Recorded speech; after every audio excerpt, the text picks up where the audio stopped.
And we're asking the question, does it have to be this way?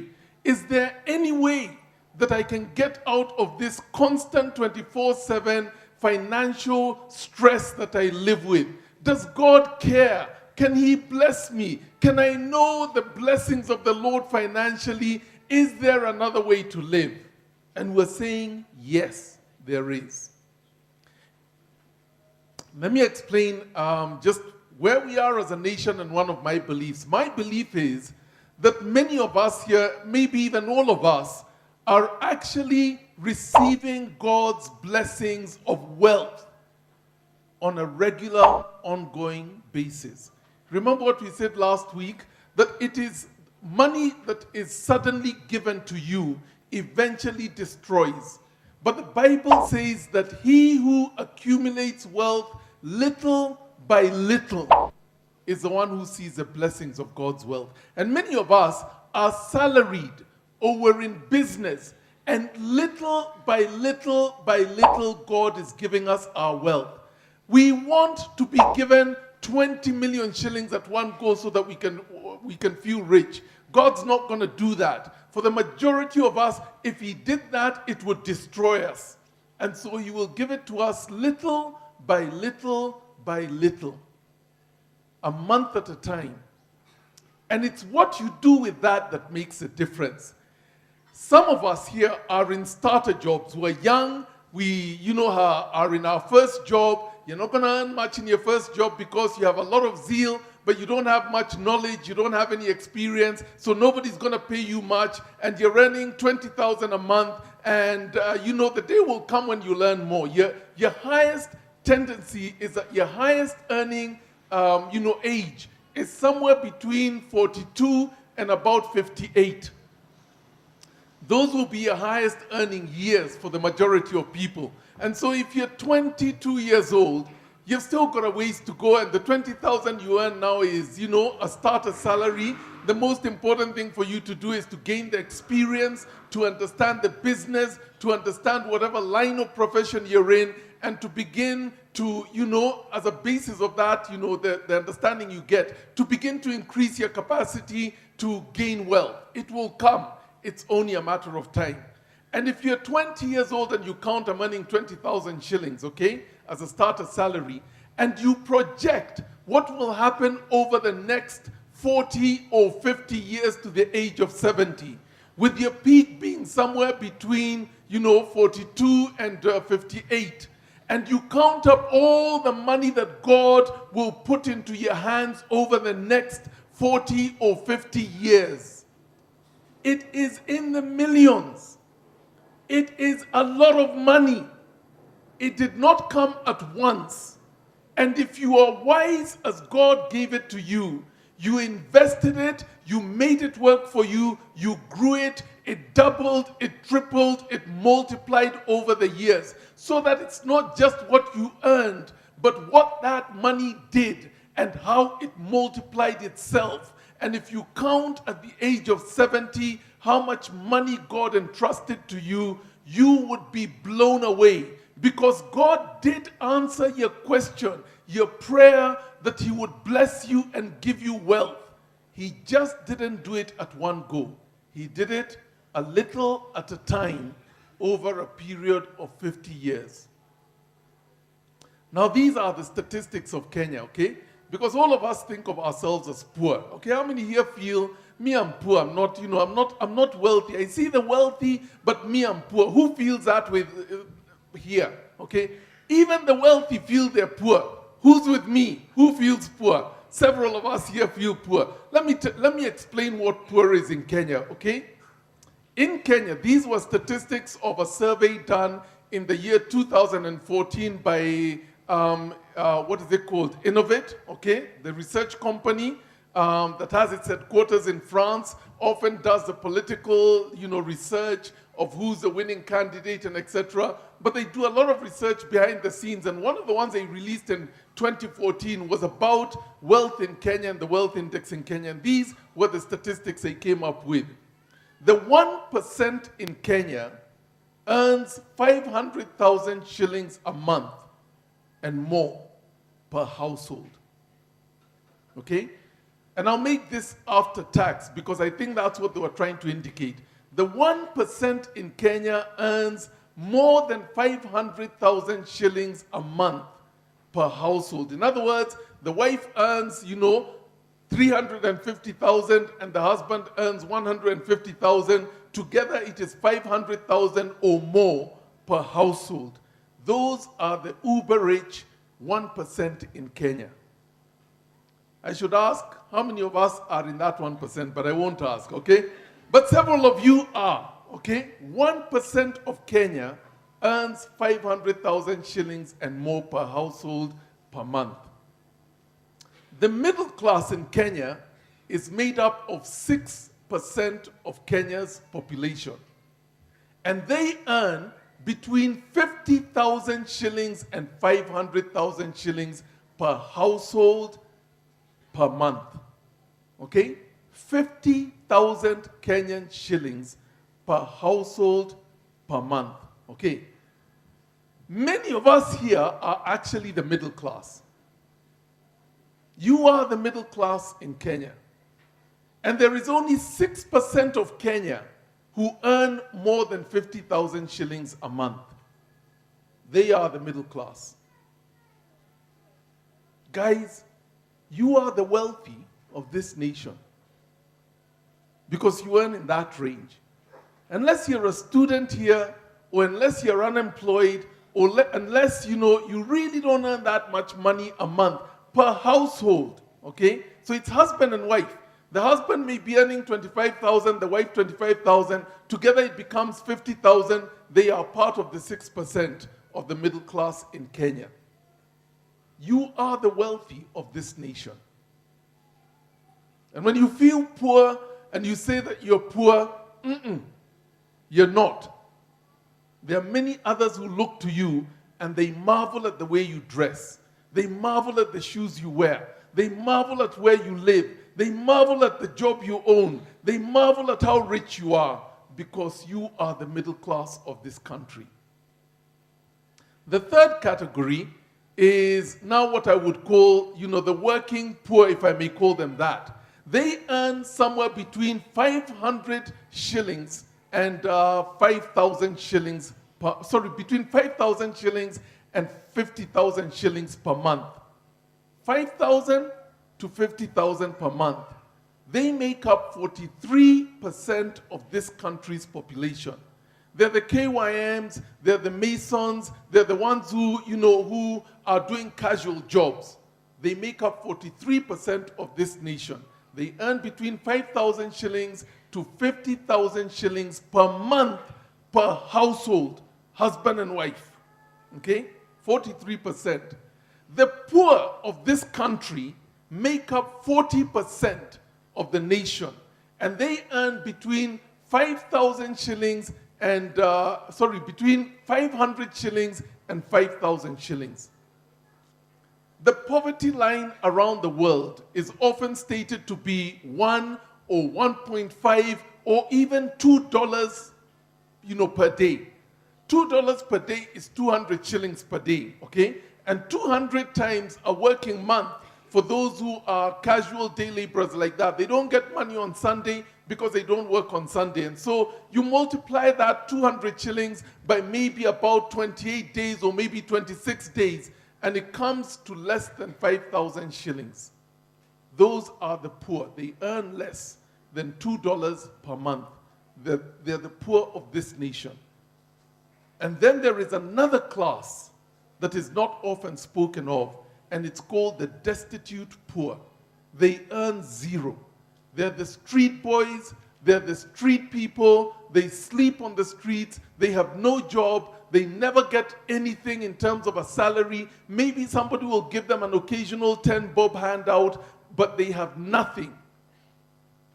Many of these are the elderly people in the rural area.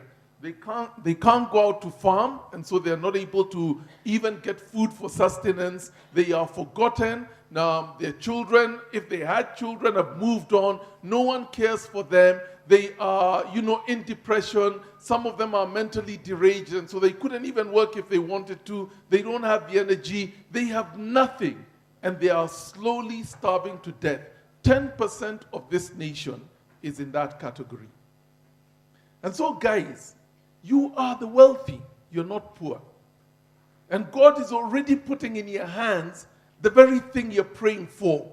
It's just that He hasn't put it in your hands the way you want it. You want Him to give you the 500 million that you'd have made by the age of 70 at once.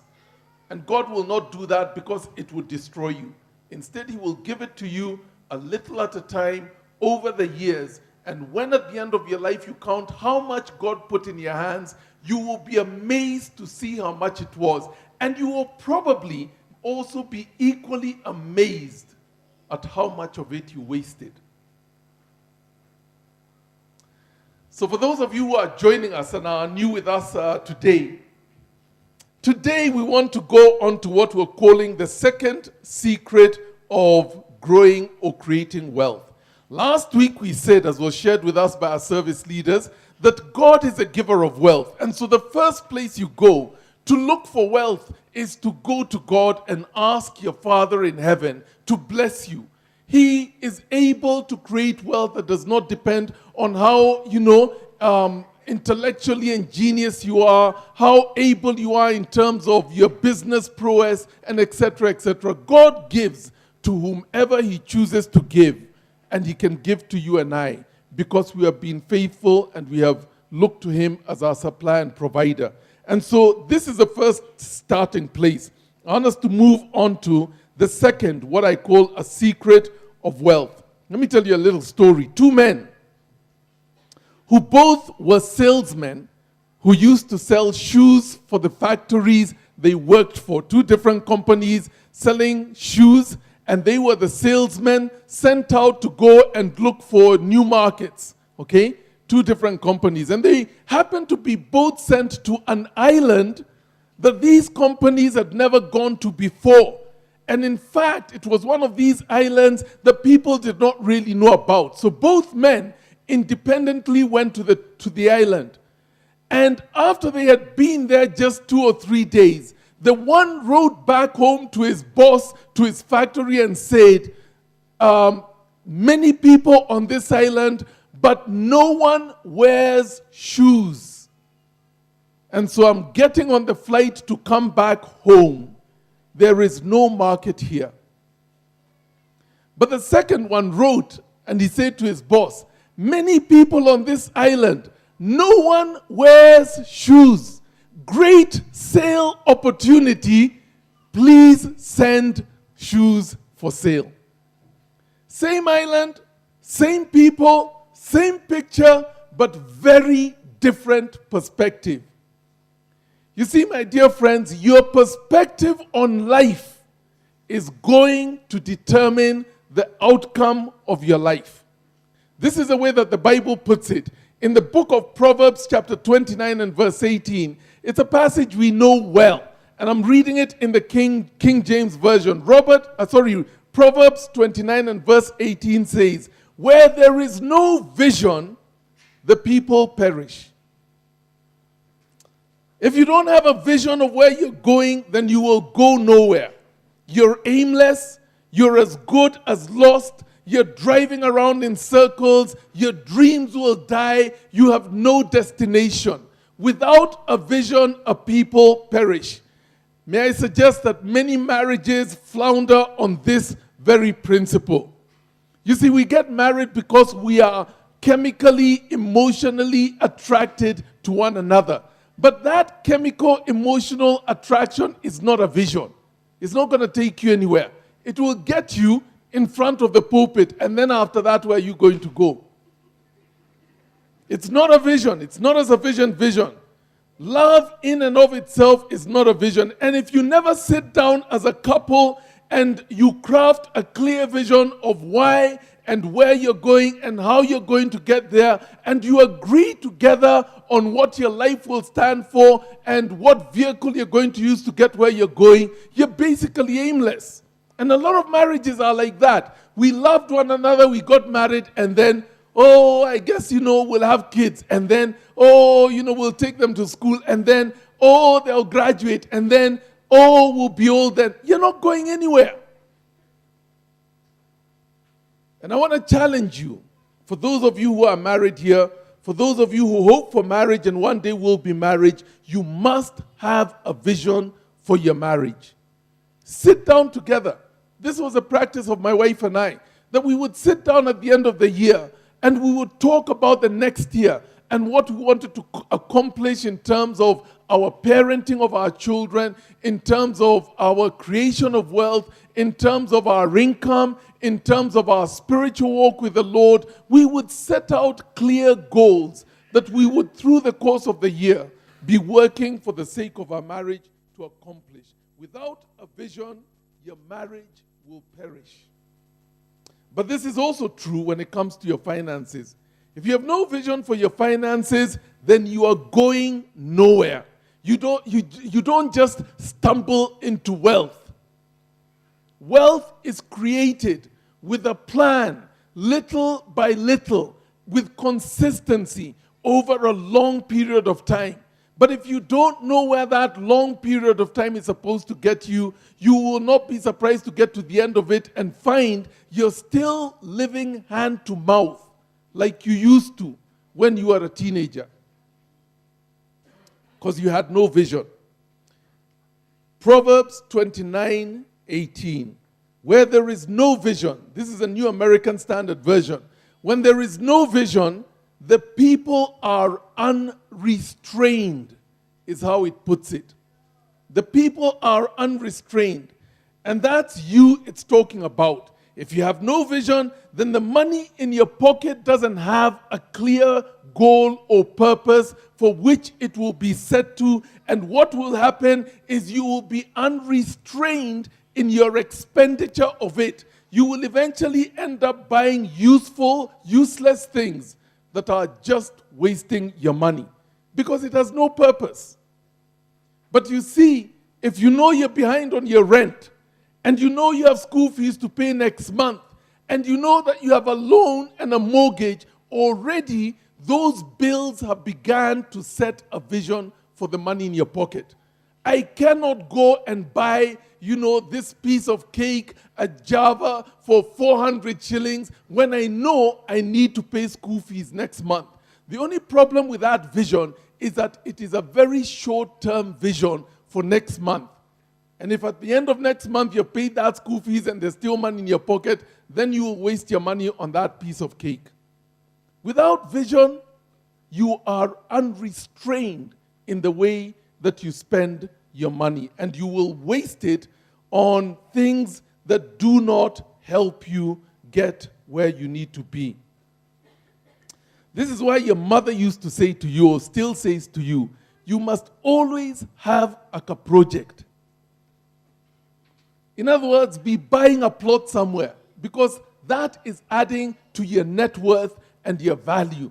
Or alternatively, build a house somewhere. Even if you're not going to live in it, you can sell it off and increase your wealth. Invest in shares. Do something with your money. Do not just spend it in your pocket. You must always have a project. That was your mother's advice, and it was good advice. But many people don't have a vision, so they'll never be able to create wealth, even though God is putting it into their hands month after month after month. The surplus that God gives to them, that gives them the capacity to create wealth, they consume on useless things. Let me share 9 types of people who will never be able to create wealth for this reason, because they have no vision. First are those who don't believe they will ever make it in life. Okay? They say things like, oh, it's too hard nowadays. My father was a poor man and so I'll always be poor. Oh, there's a curse on my family and no one has ever made it in my family. Oh, the Kenyan economy is broken. There's so much corruption, it's collapsing. No one will make wealth. And they're always negative. You have a few friends like that, and so you know what I'm talking about. You give them a good idea on where they can invest and how they can create wealth, and they cut it to pieces because they don't believe it's possible in this country, in this time. They have become a self-fulfilling prophecy. They are prophesying over their own lives, and they will never create wealth. You know what Matthew chapter 9 and verse 29 says? It says this, according to your faith will it be done to you. If you have no faith, or you don't believe that God can bless you, or you don't believe that God is looking out for you, or that He can help you create wealth, you will never see wealth. You see, God is not in the business of multiplying zero. Let me test you. You all went to school, and this was before Matiangi, and so, maybe you don't know the answers. The ones who have gone through Matiangi, they know the answers. It's a new day and age, okay? What is 1 times a million? What is 10 times a million? What is 100,000 times a million? Okay.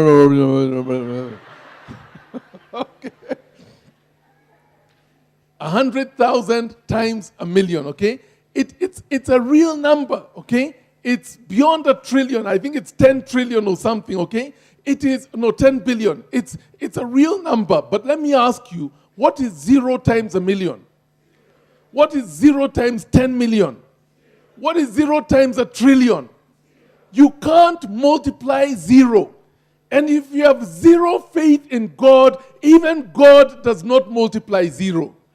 According to your faith will it be done to you. Those who have no faith in God at all, you will never see anything. God says, Jesus said, that if your faith even as small as a mustard seed, I can do something with that. What is 0.001 times a million? No, it's not 0.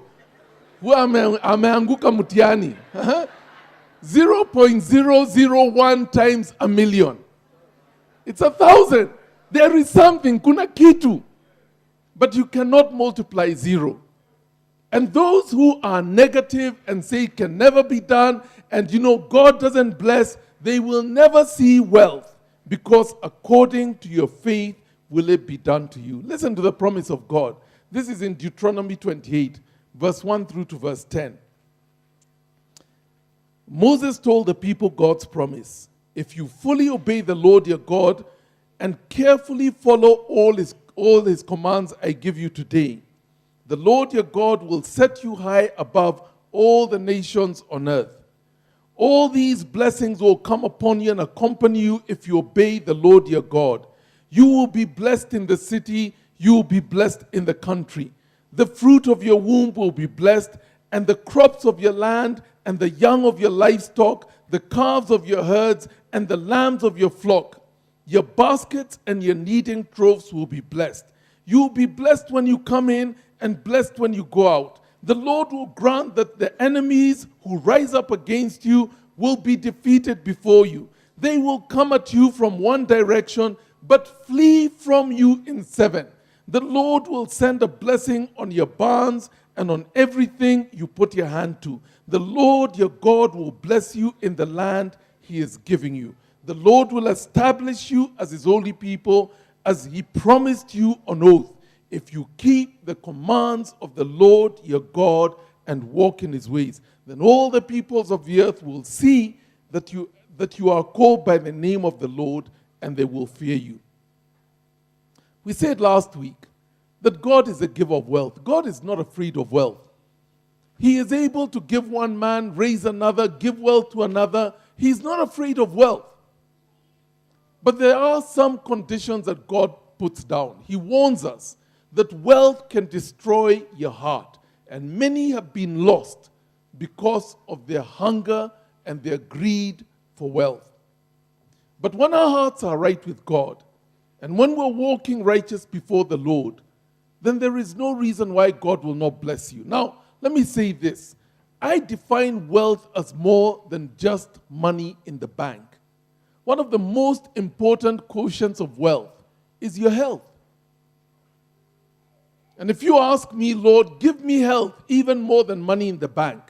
For I may have 5 million in the bank and my health is poorly and I am slowly dying, and all that money will not save me, it will not help me, it will be consumed as I go to doctors, and it was no good for me.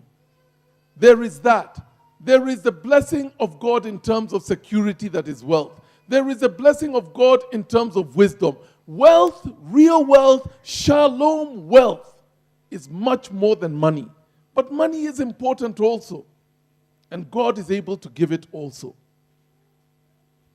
And so if you don't believe that God is able to bless and you're negative, you will never see wealth.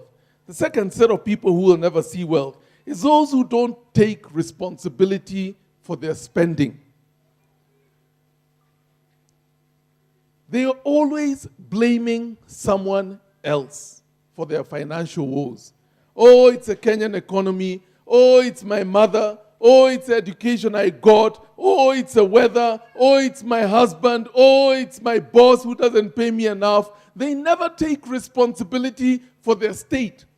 And because they won't take responsibility, no one can help them. Because, guys, only you can manage your financial situation, even as God blesses you.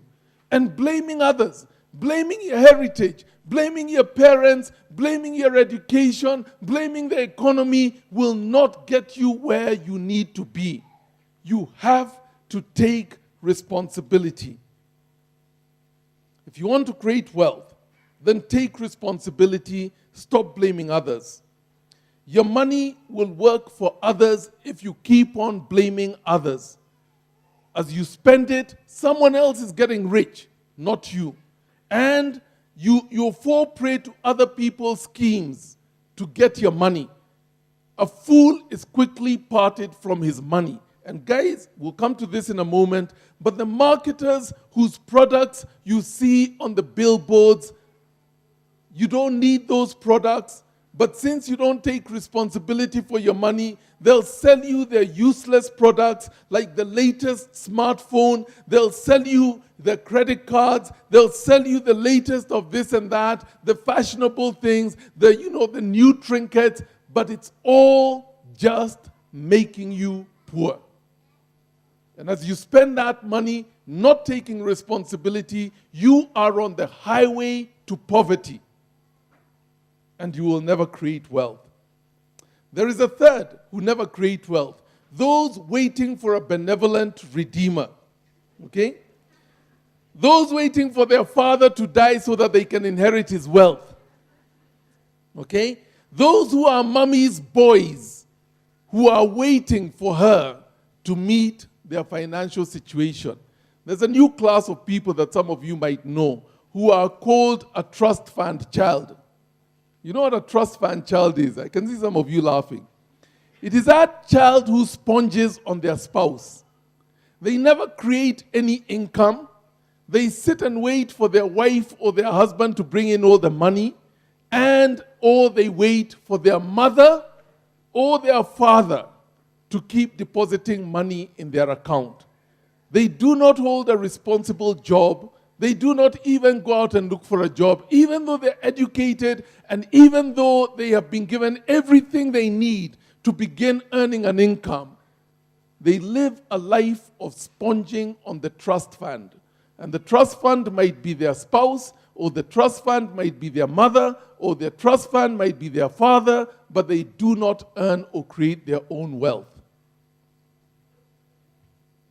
They will never be able to make wealth.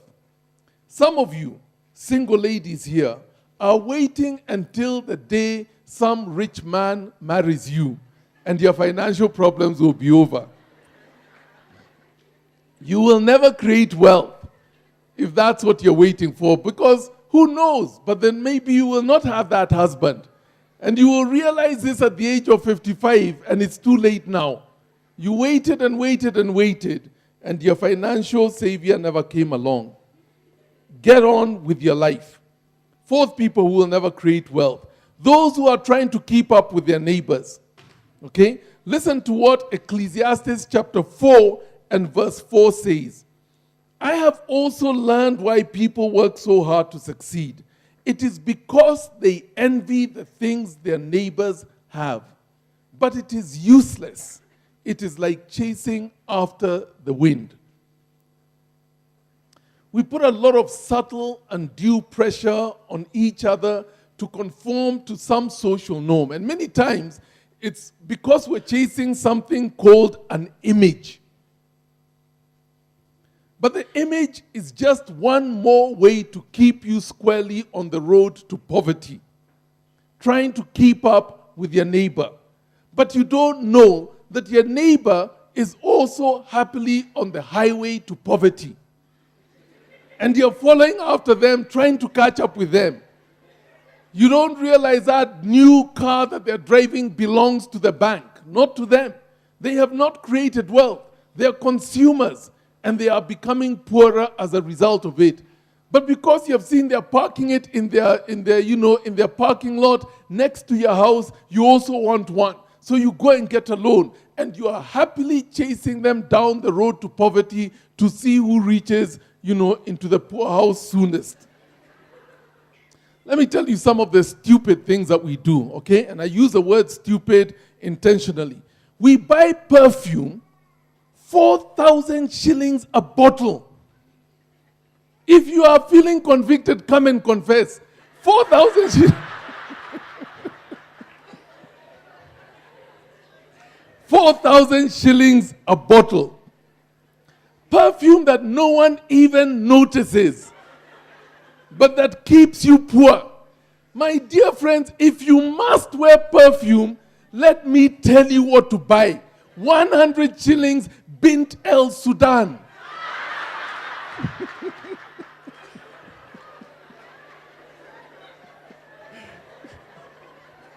People will smell you from a mile away.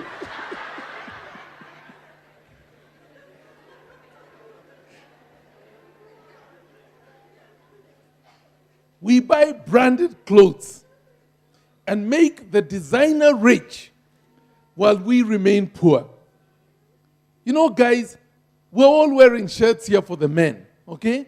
Now, some of you are wearing, Ralph Lauren shirts or maybe Diesel, but I've never seen somebody say, by the way, did you notice my shirt? It's a Ralph Lauren. Can you see, eh? Who cares? Whether you're wearing a Mitumba shirt, whether you're wearing a, new Ralph Lauren. Nobody cares. But you go and spend, 2,000, 4,000 bob on a shirt when you could have gotten that shirt for 200 bob. The stupid things we do. We eat at a posh pavement restaurant. The ooh la la. We sit on the pavement. The poor ones sit inside the car building, but us, we sit on the pavement with some potted plants around us, and a plate of food is 2,000 shillings. And you're just wasting your money.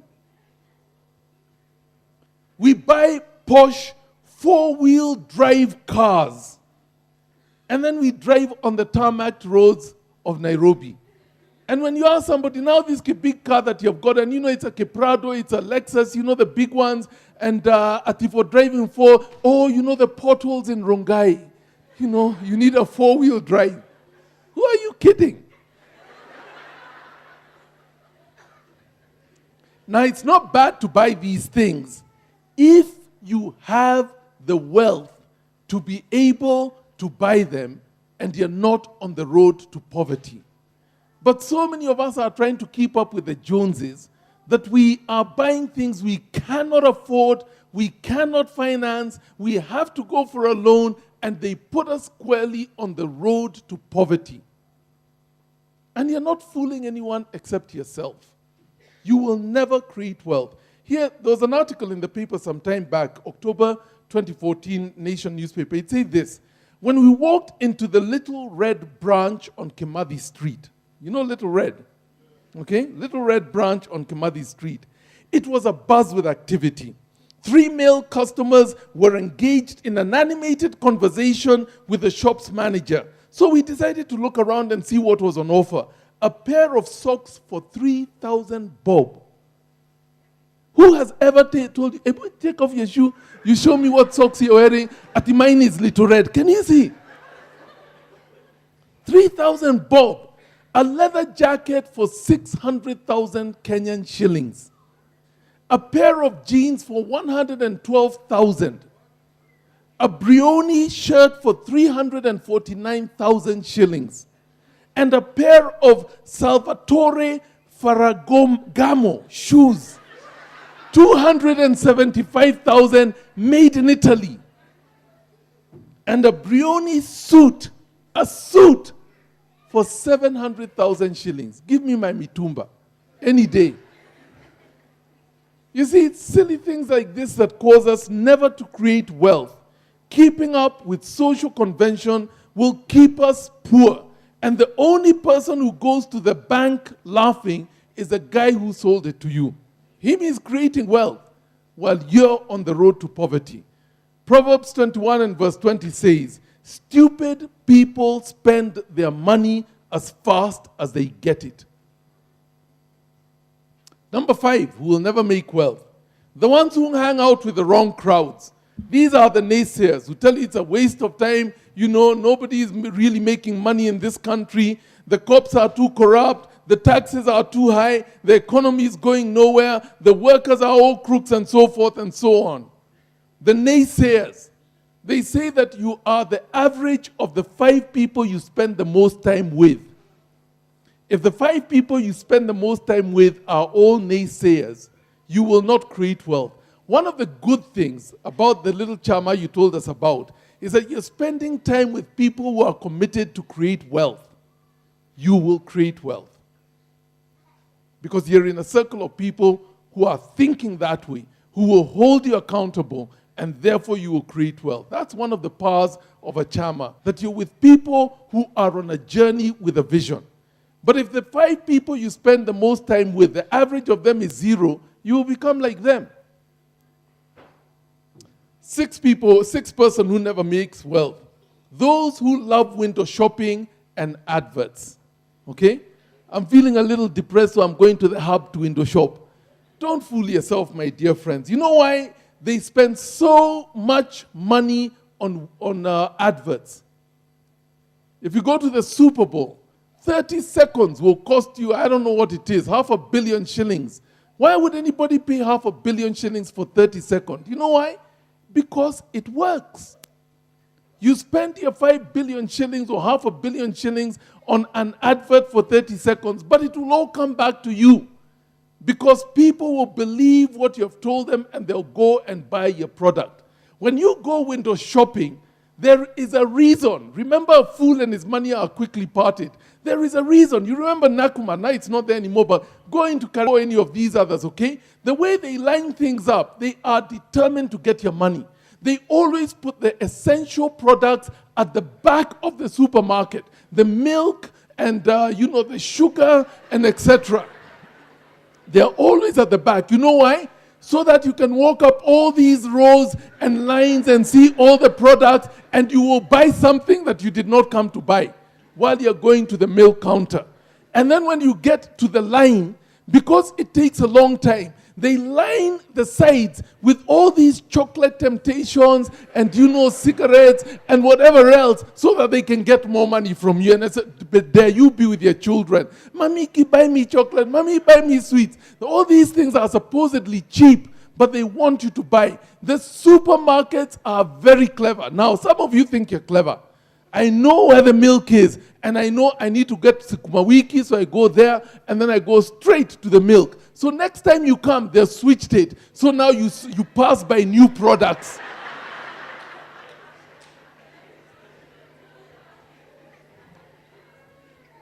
The supermarkets know how to get your money. And the way they advertise things works. They say buy 2 and get 1 free. They're still going to a profit. And when you go, window shopping, basically what you're saying is going to the marketers and saying, I'm here, I'm a fool, I've got money in my pocket, tempt me with something. And they will find something to get your money off you. Those who spend their time going window shopping and looking at adverts, go back, no advert I have ever seen says, product, super, change your life, transformative, and then in big letters it says, go home, sleep on this, think about it, and if you're persuaded, come back tomorrow and buy. They never do that. They say, now. So you're going, where do I take my money? Now. And you buy it. And when you go home, what do you discover? It doesn't give you the enjoyment you wanted. It doesn't give you the sense of fulfillment. My guys, my friends, you're being fooled. I watched Lux adverts. You know that soap that smells nice. I watched it, and in the adverts, these guys would wash with Lux. They'd walk on the streets, and all the girls are looking at them. For 10 years, I washed with Lux. No girl looked at me.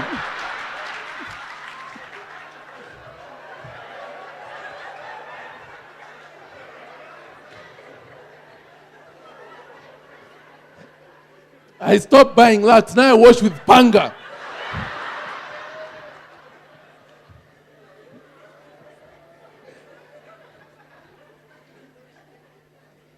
Watch out for adverts. Number 7, those who believe in retail therapy.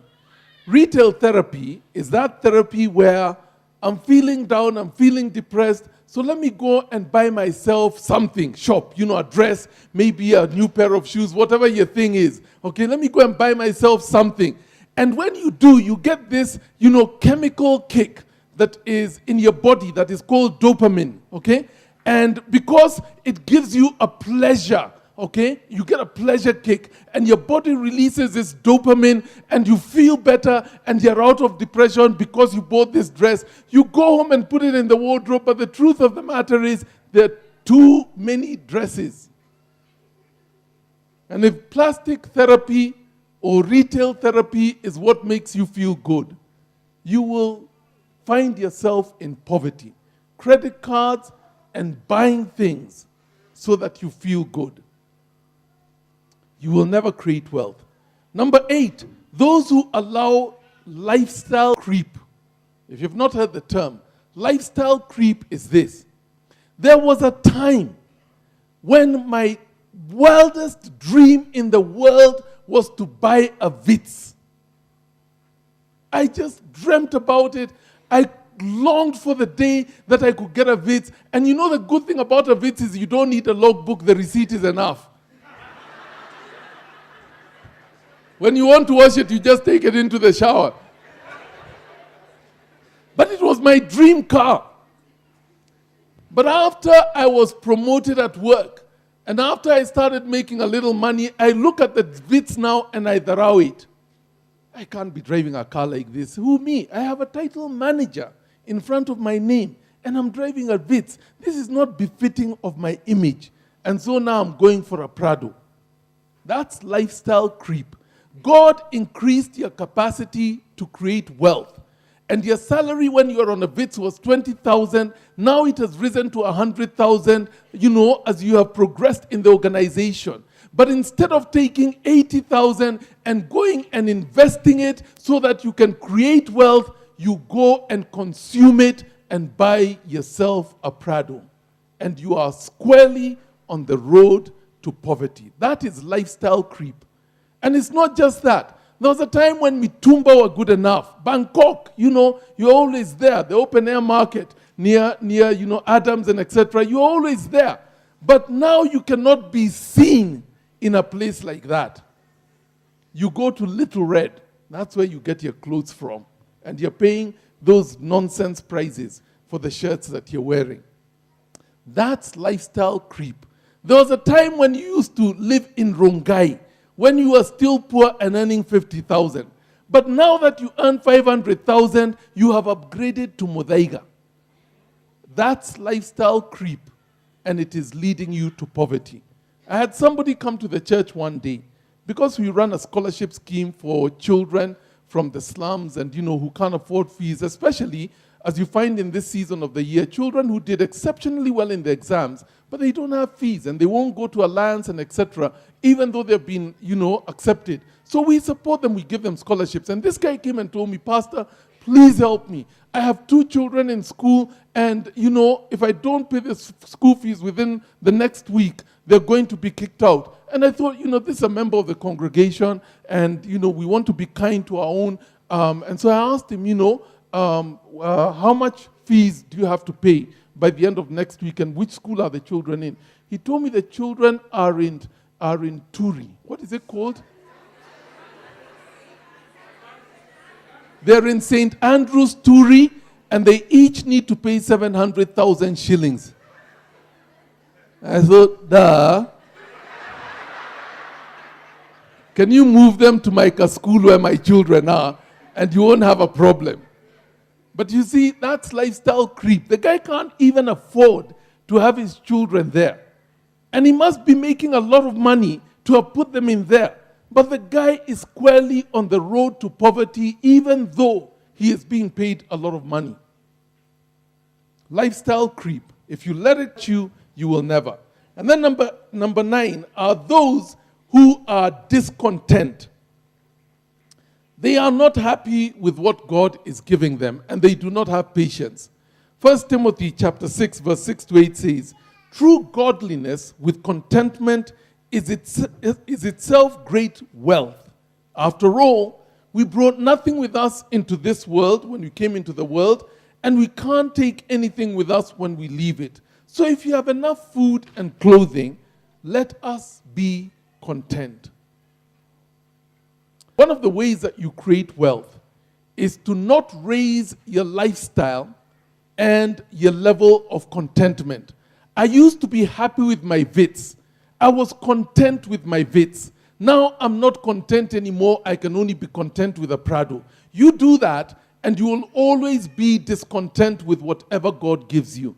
Instead, lower your lifestyle in the sense that I was actually very happy with my Vitz, but I decided I don't need it, and I can actually use matatus because of the way I travel to work and etc. I don't have to look for parking. I don't do insurance. I don't do those things. And I lower my level of contentment. When you lower your level of contentment, it is so much easier to be thankful for the things God has given you. Some of you are in gyms where you pay, I don't know how much you pay for a gym, 40,000 a month, 50,000, how much is it? 10,000, 7,000, 5,000, 5,000 a month, okay? So in a year, that's 60,000 that you're giving to the guys of the gym. Do you know you can jog for free, air is free?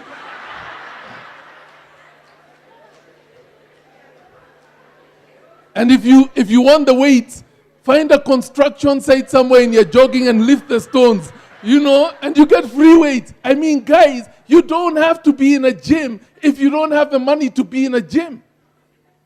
Lower your level of contentment and go for a walk. Walk 10 kilometers every day. Or run, go jogging. Or find exercises that you can do that don't require for you to subscribe to a gym. All those machines in a gym are supposed to be in place of doing natural exercise. So you have, what are these treadmills? They're really replacing the road where you jog. So you jog on the spot, okay? You're chasing the wind. You know how they say chasing the... You're running and you're going nowhere, okay? At least when you jog on the road, you're going somewhere, okay? And so lower your level of contentment.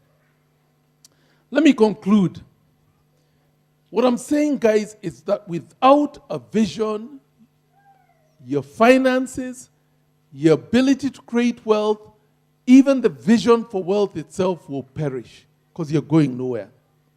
So let me give you my 9 financial goals. I have 9 financial goals. And I need you to go home and sit down and ask yourself, Lord, I'm asking you to create wealth for me, but what is it that where am I going? Why am I asking this? What is the vision behind this ask? So that you can begin to, in a sense, define your vision. One of my vision, number 1, there are 9 of them, is to own a home. And I told you last week that I prayed and prayed for years. Lord, please give me a home that my wife and I, our family can live in. We own it. No one can kick us out. And Lord, please give me one that has some grass in it, or rather, a compound that has grass. And God did that. And tick, that is done. Number 2 is to live debt-free. And we'll talk about that later. To owe no man anything. I don't want to be on a mortgage especially now that I own my home. I don't want to owe anyone anything. I don't borrow money if I can avoid doing that. And if I have to, I pay it back as quickly as possible so that I owe no man anything. The Bible calls us to this, that we should owe no man anything except the debt of love, but not money. And I don't want to owe anything to anyone. And so to live debt-free. And now that I am debt-free, I avoid debt. I would rather wait. I would rather save than get into debt to get immediate gratification. Number 3 is to have financial freedom. And we defined financial freedom last week. Let me just very quickly remind us. Financial freedom is freedom from daily or monthly financial worries. I don't watch the end of the month. I don't, worry about the end of the month. I am free from those daily or monthly worries. Why? Because I have set aside enough that I'm not living hand to mouth. Number 2, financial freedom means not waking up in the middle of the night in a cold sweat over my bills. Financial freedom means not living hand to mouth. Financial freedom means the ability to accommodate an emergency such as a medical treatment or surgery without having to take my children out of school. In other words, I have saved and put enough aside. I have an emergency fund. We're going to talk about that next week so that I don't need to be afraid of emergencies that I could not have foreseen. Another definition of financial freedom is I'm not worried about losing my job because I have set aside funds. The equivalent, in my case, and it's one of my goals, I'll talk about it, an emergency fund that is able to fund 12 months of not being in a job. If you count your salary and the way you spend your money, you earn 50,000 and you save 10,000 every month, so cut that out. You use 10,000 on food and 5,000 on transport and 7,000 on fees, the essential things. If you take those essential things, not the 50,000 you earn, but the essential things that you need to keep running your home, paying your fees, meeting your bills, take those essential things and set that equivalent amount aside. That is 1 month of an emergency fund. My goal, one of my goals, is to set aside 12 months of an emergency fund. So if I lost my job, I can go on for 12 months without being in undue stress, and my kids don't have to be out of school. That's what an emergency fund is. And so goal number 4 for me is 12 months emergency fund. It takes a long time to build up an emergency fund. We'll talk about it. Number 5 is provide a good education for my children. You know what, guys? I went to a city council school, and hey, I turned out okay. We're trying to put our children in the Banda and in Brookhouse and in Hillcrest and all these posh schools because we think that's what's best for them. I am a product of a city council school. Dare you try and show me I'm not educated, huh? I even have a degree, and I went to a city council school, and so did you, and you turned out okay. And even the difference was that mine was here in the city, yours was in Ushago, but you still turned out okay. You see, the problem with parents today is they put their kids in a school that puts them under tremendous financial stress. Every term they're trying to look for that money because they cannot afford. And the first child who goes to a school that consumes all the money. Then the second child grows up and now you have 2 and you're under financial stress. The third one comes along and you can't cope anymore. We'll talk about budgeting. And my own principle that your school fee should take no more than 15% of your monthly income. And so know what your monthly income is. You have 3 children, 5% each. Go find a school that pays that much and work with the school for the sake of your child. They don't have to be in the Banda. They don't have to be in the posh schools, the expensive private schools. And so I want to educate my children. And 3 of our children are now out of school.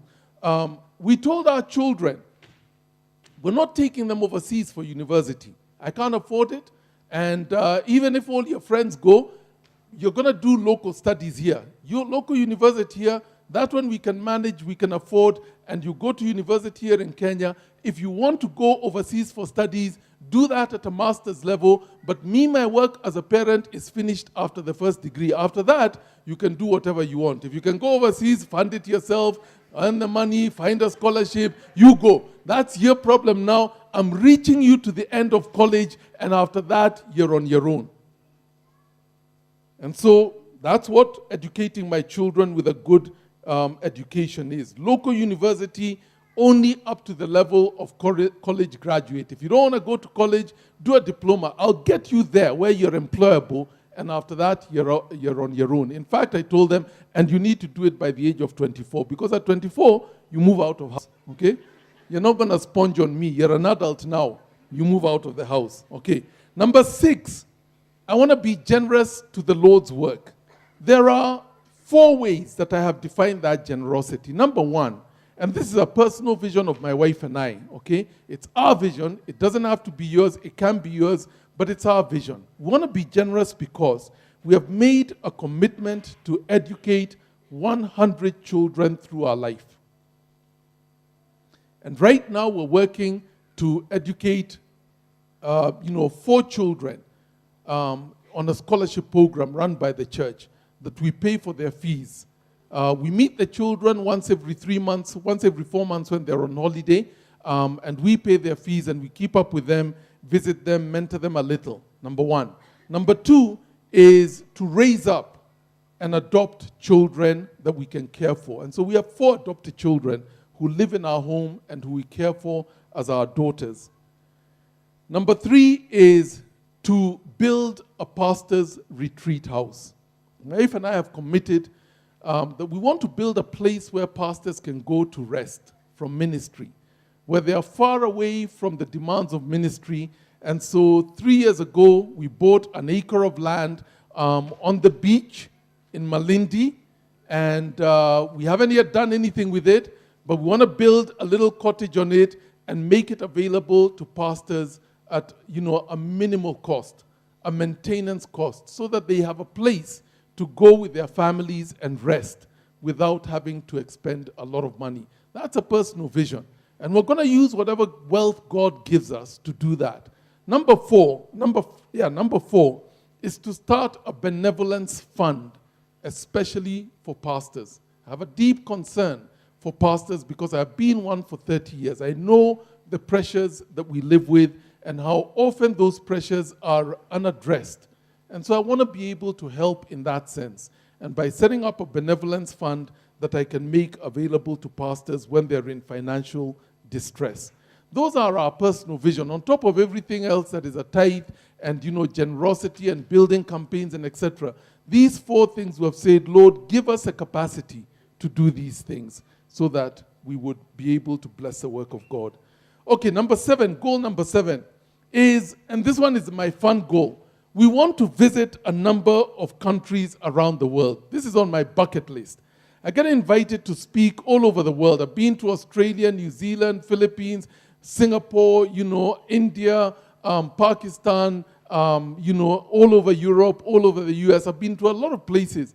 But many, many times I go to those places and like, for example, just in December this year, I was in Bethlehem and we were having a conference, a 3-day conference. Flew in at night, was driven to the hotel where the conference was taking place, slept overnight, woke up, went to the conference room, was in the conference room for 3 days, left at night and went back to the airport and flew back. So I've been to Israel, but I never went out of the hotel. Now, I'm beginning to say, Lord, I'm on a countdown. When you're young, you count your age up. Okay, those of you who are 20, I'm 21 next year, I'm 22 the year after that, 23 the year after that. But when you reach 50, you start counting down. I've got 20 more years, 19 more years, 18 more years. So me, I'm on a countdown, okay? I'm on a countdown, and so I've said, Lord, if I go to Bethlehem again, I will stay there a week extra and see the Holy Land and not rush back here. And I want to visit a number of countries. Somebody else pays a ticket for me to go and speak at those conferences. But when I'm in the country, to stay a little longer and see it. And so I have a list of countries that I want to visit, and I'm praying, Lord, I would really love to go to France. I don't speak French. I don't know anyone in France. Can you please prompt a church in France to invite me as a guest speaker? And so I can go. And when I'm there, Lord, give me the gift of tongues so that I can speak French. I don't know that it will happen. But I have a couple of bucket list countries I'd like my wife and I to visit. Number 8 is give our children their inheritance, if at all, by the age of 35 years. Early, so that whatever is left and any resources that we generate wealth on beyond that, we can live on, visit these countries. I want to die broke, and after I've given them what little I will give them, we're done, Sini, we're finished. Okay, you go live your life, and this one is mine now. Don't count it as yours. There'll be zero left at the time I die. I'll pay my last bill with the last check as I die, and the account will drop to zero. So don't wait for my money. Don't wait for my money. This one now is for me to enjoy life, okay? And then number 9 is to put aside enough for retirement. And retirement is about 20 years of retirement. When you quit at the age of 70, if God gives you enough, health to live until the age of 90, you have 20 years to finance when you're not earning an income. And so you need to have thought about it and thought about a passive income. Either that, or when you retire, tell the Lord, Lord, please call me home to heaven. I have a house in heaven because you promised me a house in heaven. I have no money for earth. At the age of 71, I'm retiring at 70. 71, please bring me home so that I don't have to worry about retirement. My dear friends, if you don't have a vision, then you will financially perish. So go home and sit down and put together a vision. Come up with 10 things that are going to take you the next 40 years to fulfill, and let those begin to be the targets to which you put your money to and that you invest your money for. And there is a vision so that you can create wealth. God bless you. Thank you.